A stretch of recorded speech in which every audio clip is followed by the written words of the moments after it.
Bom dia a todos, eu me chamo Gilson e eu vou falar um pouco sobre o contexto onde surgiram, como surgiram, o que são, o que de fato estuda,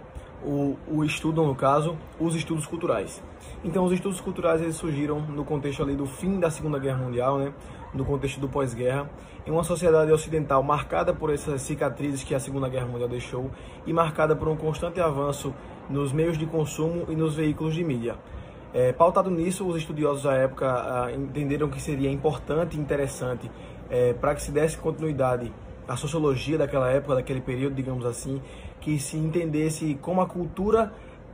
dessa sociedade, desse período, era influenciada por esse consumo desenfreado e por esse constante e crescente uso dos veículos de mídia, dos veículos de imprensa e informação. A partir disso, os estudos sociais surgem na Inglaterra, na década de 50, e na década de 60, na segunda metade da década de 60, eles são introduzidos na Universidade de Birmingham, na Inglaterra, como um objeto de pesquisa formalizado, digamos assim, com um centro de pesquisa idealizado, pensado para aquilo, um departamento propriamente dito. Na década de 80 é que se dá o boom, o grande foco, a grande explosão da questão dos estudos culturais, tanto na Inglaterra quanto ao redor do mundo, e passa a ser um objeto a ser pensado de uma maneira mais concreta e mais solidificada no mundo da pesquisa, no mundo acadêmico. Por conseguinte, entende-se dos estudos culturais como sendo um campo de estudo multidisciplinar, porque ele tem interesse em diversos aspectos e fatores da cultura daquela sociedade para entender como esses fatores culturais vão afetar a vivência, os comportamentos e as opiniões e pensamentos dos indivíduos dessa sociedade contemporânea. Aspectos esses que a gente pode definir em alguns ramos das ciências humanas como sendo a história, a literatura, a filosofia e a antropologia de determinada sociedade. Em tese, ele busca entender a cultura como sendo uma parte fundamental e integrada aos indivíduos e àquela sociedade, onde seus comportamentos estão pautados entre todos esses fatores culturais antes citados em um único eixo, não sendo um objeto de investigação à parte.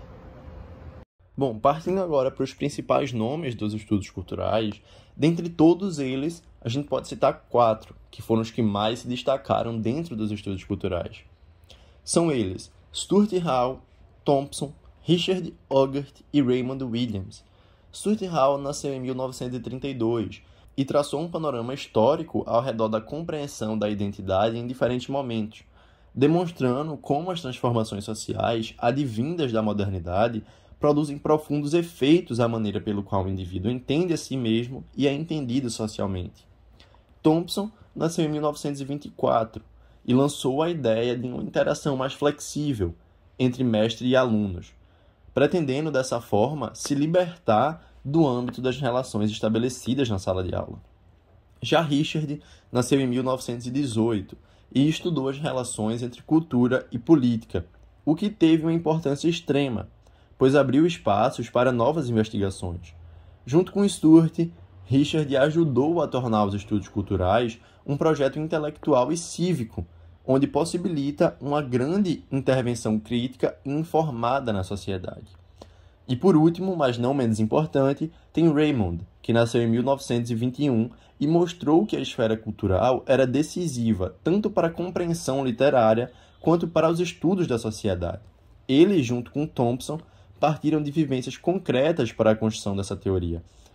pois as raízes dos estudos culturais têm origem nas aulas que ambos ministravam para os trabalhadores no período da noite. No mais, essa foi a nossa apresentação sobre os estudos culturais.